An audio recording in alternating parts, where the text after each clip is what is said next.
আল্লাহ রাসূল সাল্লাল্লাহু আলাইহি ওয়াসাল্লাম বলেছেন, কাল কিয়ামতের ময়দানে তিন ব্যক্তিকে সবার সামনে উপস্থিত করে সর্বপ্রথম বিচার করা হবে। তার মধ্যে শহীদ, দানবীর, আলেম।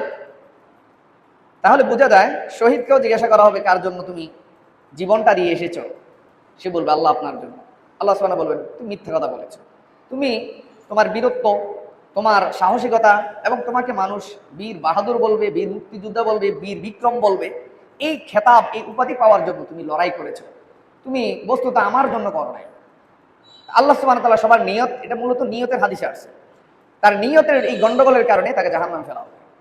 এরপর দানবীরকেও সেম, সে দান করেছে নিয়ত খারাপ হওয়ার কারণে, তাকেও একইভাবে উত্তর দিয়ে জাহান্নামে ফেলা হবে।